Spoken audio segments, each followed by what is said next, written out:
Hello guys and welcome to Mark Shrimp Tanks. Today we're going to be doing a tank restart of this tank because this substrate in here is just not doing its job like it should be doing. This is Shrimp King soil and I'm not blaming this on Shrimp King, I'm blaming this on me not filling this tank up enough. You can see the depth here. It is probably not even a centimetre deep and it is basically struggling to buffer the tank to the needed pH required for me to successfully breed Taiwan bees, etc. in this tank. Now I'm pretty sure I could probably, if I kept on trying, I would somehow manage to get this work, but I'm just not willing to keep on putting more effort and losing more shrimp in a tank like this than I need to, right? So what I'm going to do is, we're going to redo the tank and we're going to redo it with Akadama. And I know a lot of you guys out there will say, you've heard horror stories etc. with Akadama. Well, I've only got good things to say about Akadama. Every single time I've used it, it has been fantastic. Let's show you some of my tanks with Akadama. This one up here, you've seen me breed thousands of shrimp in this tank, and let's have a little look at the pH. I've just taken some water from the tank, right? Can you see the pH here? This Akadama in this tank is 2 years old and it is at 6.5, okay? When I first got this Akadama in the tank, it was 5.5. So over a year it's dropped. It's risen 1 part pH, which I think is fantastic. I mean, these shrimp in here, they still breed. They're not as good as they used to be, so this one is probably going to be getting a redo sometime soon as well. So my plan over here is to basically I have to catch all the shrimp in this tank. All the shrimp will be going into this middle tank over here because I already have Taiwan bees and crystal blacks in here.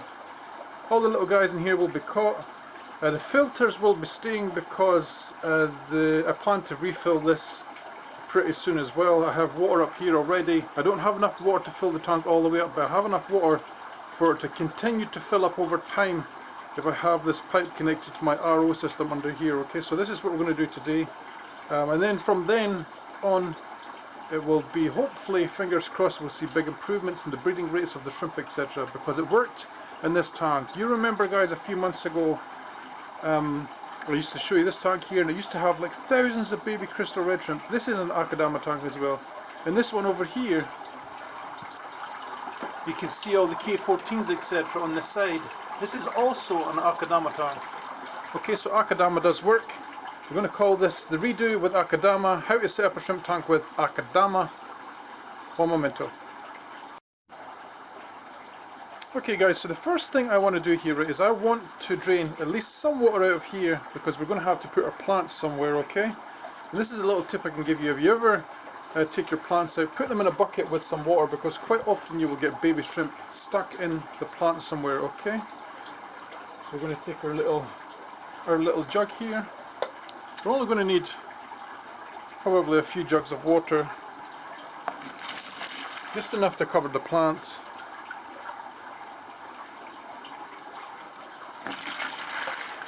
Probably another 2, I'd imagine.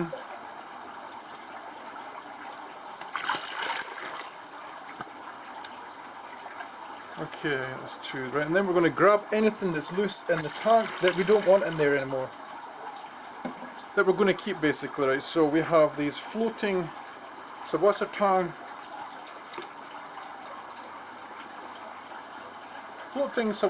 ropes. This is the beauty of having a floor towel. Remember guys, I told you to have a floor towel if you have a hard floor. This is what it's for. And then you're going to grab my big bits of water tongue here. Now I know there is a baby shrimp in here somewhere, little King Kong. Seen him once or twice, so that's one of the little shrimps we've got to watch for. Okay, sometimes when you lift like this you'll often see them dive bomb out of the subwater tank to the floor. I didn't see any that time though. And then we go find any stones etc. that I want to keep. I'm also going to put into this little tub, just like a holding tub for a couple of hours until we've done our business with this. Take out the leaves,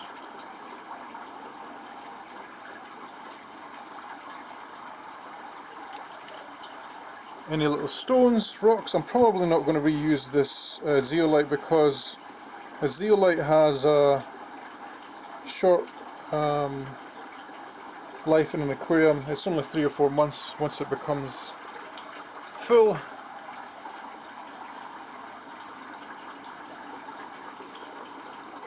Thought I saw a baby shrimp there, but it wasn't. This is something you have to be aware of as well. Always keep an eye out for baby shrimp.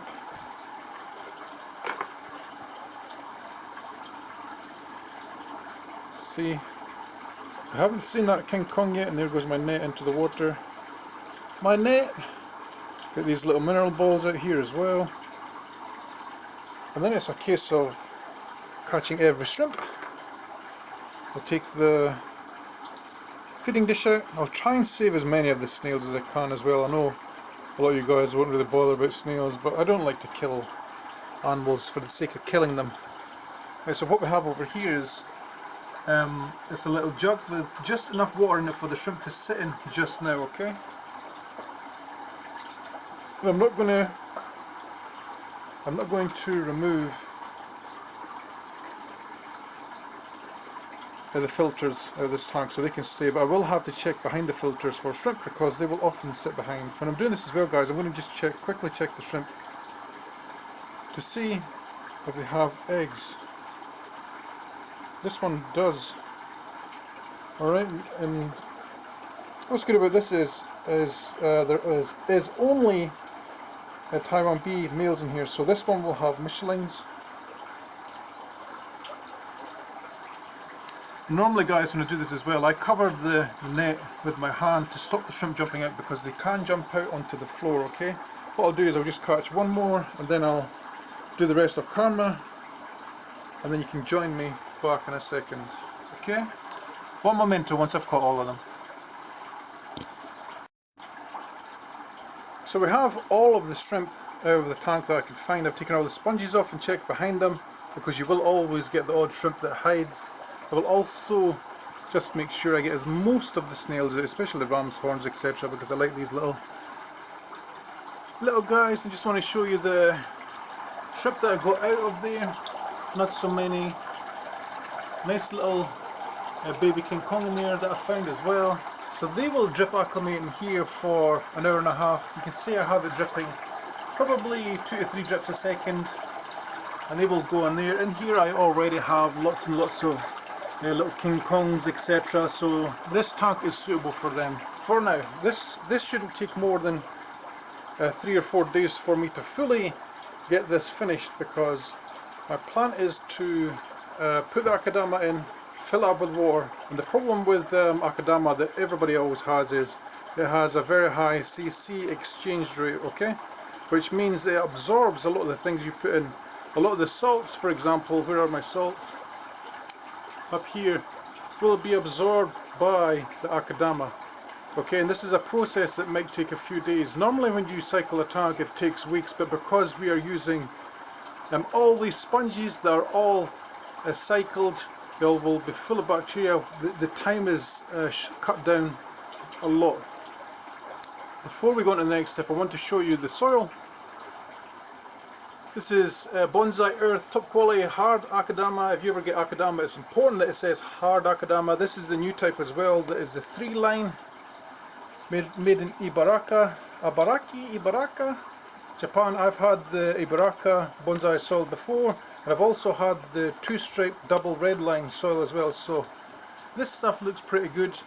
I've just had a little look at the consistency, and I like that it has like the odd really big bit and some small bits as well. So this is one bag. I have quite a few bags of this, and we will see how many this needs. Next step is to fill this bucket with some water. I'm going to put all my sponges in here, and they will go and sit over here with the rest of the stuff until I'm ready to take all the water out. Okay, one momento. So the next step after taking all the sponges out is to reduce the water level. Okay, I'm just looking one more last time for any stragglers, any shrimp that I might have missed, any baby shrimp. You'll never ever be 100% sure that you get all of them, but try and get most of them. It's worth your while to sit a minute and just have a look. Okay, so the next step is we're going to remove all the water. I have enough buckets here, I think, to remove most of this. I think I'll just put you here and you can watch from the side, like time lapse I think.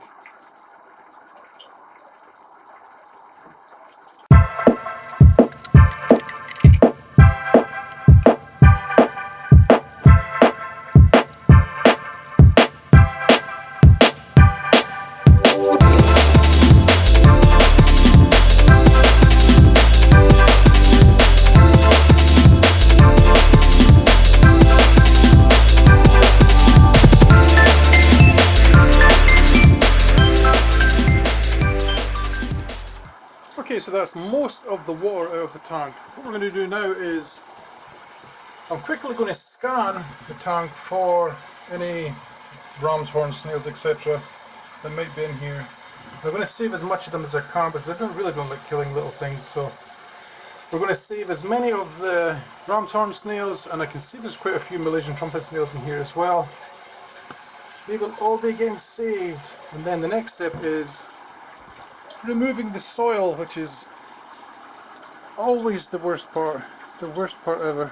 So get in there with your fingers, save your snails, because Malaysian trumpet snails are particularly useful for soft water tanks like this, because they don't erode like the other snails. Okay, so save as many as you can, probably most of them. Now the next part we're going to do is remove the old substrate. So I always use an old net like this. I just bend it a little bit, like so. You see the shape I bent it there? And basically, guys, all you do is put it in and go along like this, up and out. Okay, now this can be quite messy, especially with one hand. And what I'll do with this, guys, as well, is I won't throw this soil away. I'll use it in something else. I'll repurpose it into another pot. So most of the substrate is now out of the tank, as you can see, but there's still a lot of sludge and little bits of gravel still in there, and there's still a little bit of water, and I don't like that in there. I want to give it a decent clean. So what I'm going to do is I'm going to use this towel here. I'm going to soak towel in the water. I'm just going to lift the water out as it soaks into the towel. Okay, and there, this might take you a little while, but probably worth it. Get as much of this yucky, crappy water out of here as you can. Get it really soaked in, like this. If you have a sponge, you could also do that as well, I suppose. But don't use a car sponge. Don't use one that's been used to wash a car, because there might be something in it. Okay. Of course, if I want to not make a hell of a mess here, I'm going to have to go back to two hands. So this is not a part that you want to see anyway, guys. So one moment now. Okay, so we've gotten all of the soil out, looking pretty good. I used the cloth just to get into the corners and give the tank a little bit a better clean. And the next stage is we're going to put some bacterial powders in the base here, and then we're going to put in the Akadama, and then we're going to put another layer of bacteria in. Okay, so let's just do that. I have some bacteria I have here. Let me just set you down for a second. I have some bacteria here from Pure Nordic. It's quick start bacteria. It's meant to have 10 different types, of bacteria in it. It also has probiotics in it, so let's put this in. Alright, so I'm going to put this on the base. I'm going to use half of this right now, just in the base. I'm going to keep half for the other half of the Akadama, because I'm going to do this in 2 layers. I normally don't do it this way, but I've seen other people do it that way, and I think they have pretty good success doing it that way, where you spread the bacteria out through the layers instead of just dumping it all on the base. So let's try that. It's okay, it's about half. Let's put this over here. Then the next one I have is the Borneo Wild End-Leaf Conditioner. This also has quite a few different bacteria in it. I'm just going to put 1 large scoop in and cover the base again. Okay, starting in the corner, I want to cover as much as possible, because this will all go into your substrate, your new substrate. This will colonize your your Akadama, or whatever substrate you choose really. Of course I always manage to dump most of it in one spot. Just going to put another scoop in. Okay, well, enough you think for the base layer, and then I'm going to put you on the tripod and I'm going to put in half of the Akadama. Is that a good enough angle here? Let's see. Now this bag is 11 litres, I do believe, so we're looking for at least 3 to 4 centimetres of depth in the tank. That's what I'm looking for this time. I did it completely wrong the first time. Okay, so I'm going to put half in and we're going to flatten out.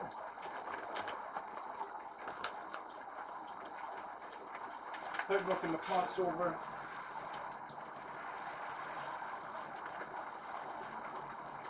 Well, let's say that's about half. It looks a decent amount. And then we're just going to quickly, let's see if I have a piece of perspex here. We're going to quickly just level this out.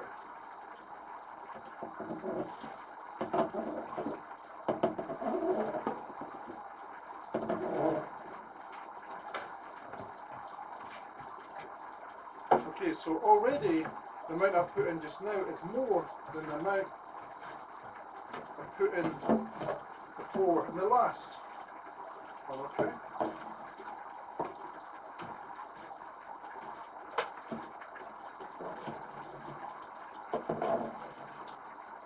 It's not loads, by no means lots and lots and lots either.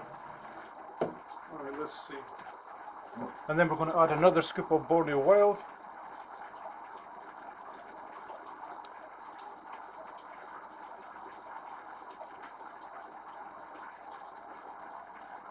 Just roughly across the whole surface.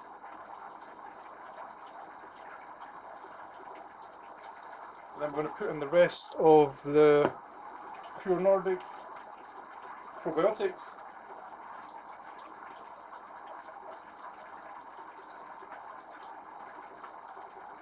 Like so.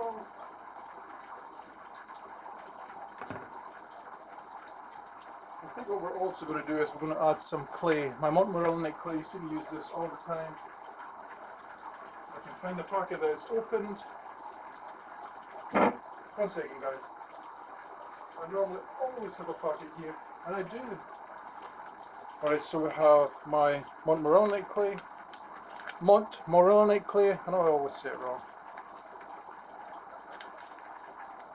Just checking that you're recording, you are. Let's get you up here so you can see. Okay. Into the corners. Like so.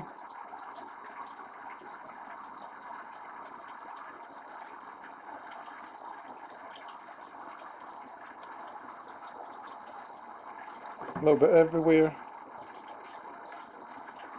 Okay, so that'll do for that. And then we're going to add the rest of the Akadama. And then we'll see if it is enough or not. What do you think, guys? Before I do it, yes or no?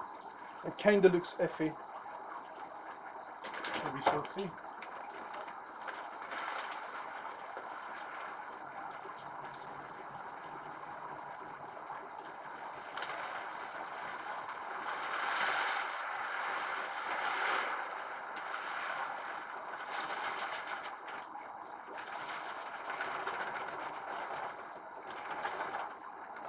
Oh, that looks a decent amount actually.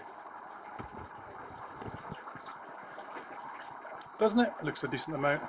We might not have to add any more. Yeah, I think we're going to be good with this.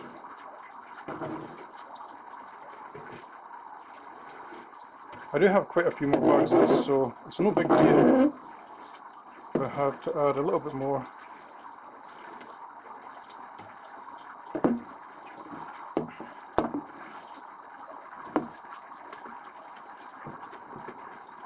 You know, these sponge filters are a little bit of a pain in the butt in the tank. I probably should have removed them. I don't know, it is kinda okay. The depth is about right. I wanted it to be between 2 and 3 centimeters thick. And that is what it is. It's not in this corner though. What do you think, guys? Yay or nay? More Akadama or less? I think it is enough. I think it's enough. Here. Yeah, that is 2 to 3 centimeters. I think it's enough. By the time it fills up with water as well, it will flatten itself out a little bit. You all know the trick to do with the water. You put the bag in to wherever you want the water to go. Lie it flat on the base.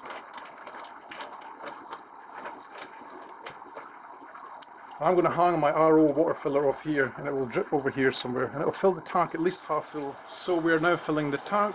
This water that's going in here is 130 parts per million TDS, but in the beginning it doesn't matter really, because the Akadama will basically suck in any salts that are in your water. It will absorb them. Okay, I will show you this once the tank is done as well, how the TDS will drop quite a bit. Okay, so that is all there really is to show you just now. Once it's about half full, I will put the sponge filters back in. So almost there, just the water to fill up, which will happen within the next hour probably. Let's put some of the filters back in. Let's see. I decided I'm not going to put the very biggest one back in, but what I am going to do is, while I'm here, is in this water, I'm just going to give the sponges a gentle squeeze. Put them on. I won't put the power head one on, back on, until it's completely covered, obviously, because it will just burn out this wee engine.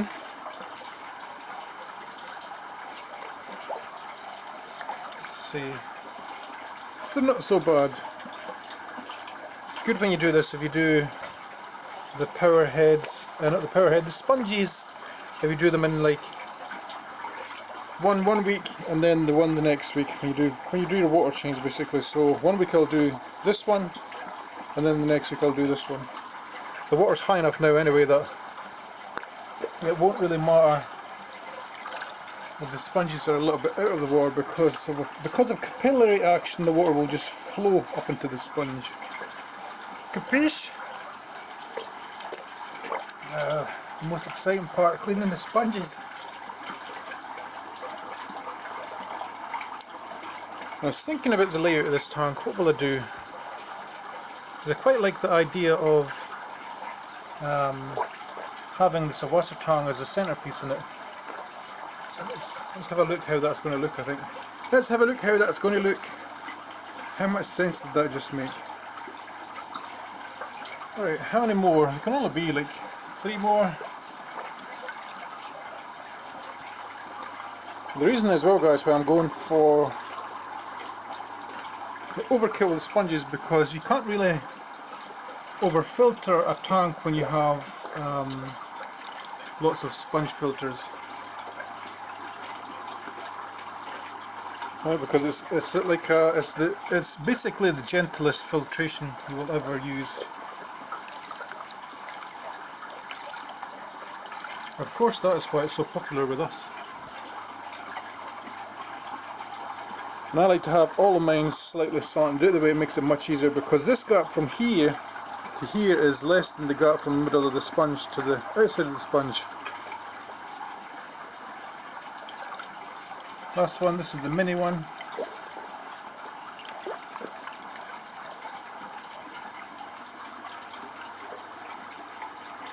On you go there, wee lad. Get in there. Wee spongy. Spongy bob. Doesn't want to go in. There you go. It's in now. So that's the sponges all in. While we're here, we shall put in all the obligatory shrimp stuff, leaves, etc. Let's see what we've got here. Let's put the leaves in. It doesn't matter 100% where they go right at this very moment, because I will obviously move them all. Alright.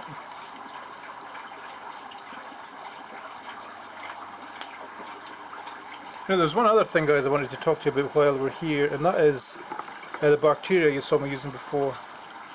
And that is, in previous videos where you've seen me use stuff like Biozyme, etc., and Bacter AE in and under substrates, technically that's the wrong thing to do, because that kind of bacteria is meant for the shrimp's gut. It's not actually meant for the substrate. There's two different types of bacteria for those types of things. So I just thought I'd mention that to you guys while I was doing this, to clear it up. Alright, see, we just got all the rocks and stuff to put in. These are a mixture, by the way, of Shirikura, Miracuton. There's Miracuton, this one.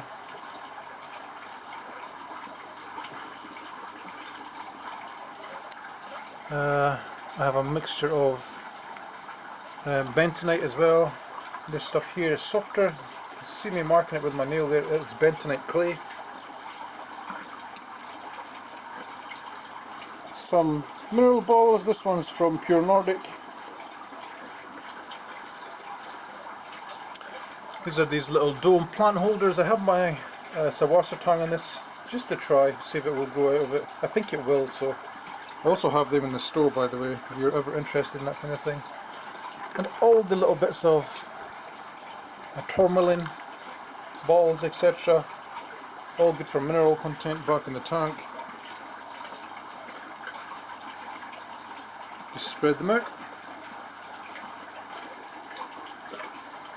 Let's see, there's still a few little things in here. I will check this bucket, etc. for snails. But it is getting there. Probably another 1 or 2 hours and this will be full, it'll be clear, I'll be able to get that power head back on. So, as always, one memento. Okay, welcome back. It is the next day. This is how long it's taken this to fill up with remineralized RO water again.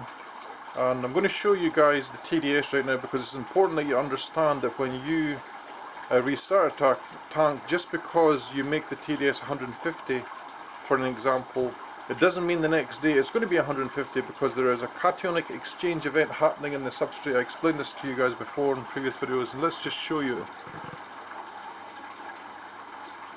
So can you see that?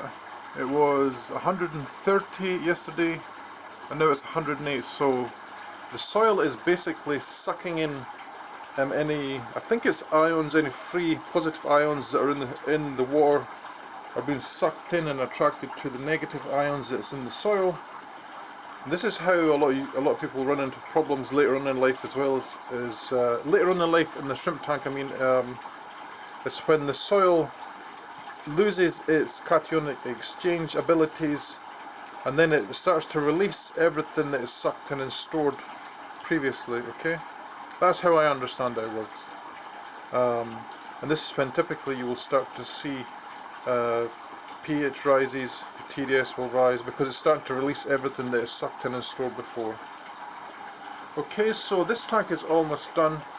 What I'm going to do with this as well, guys, is I'm going to wait until I am sure the TDS has stabled and the pH is stabled. And it will probably take about 3 or 4 days. Anybody you see anywhere that says that you can start a tank and then put shrimp in the next day is just blatantly wrong. I've actually just shown you why with the TDS there as well. The pH will be different, TDS will be different. Some soils will release ammonia, and some will release different rates of nitrate, etc. So this is something that you have to be aware of before you put your shrimp back in the tank, okay? For this, I might leave it 1 or 2 weeks, because I'm in no rush. I would rather my shrimp were healthy, and I took as little risks as possible. And it's looking okay, isn't it? Akadama. Okay, thank you for watching, guys. If this video has been helpful, please give me a big thumbs up. I'll see you all in the next one, okay? Happy shrimp keeping.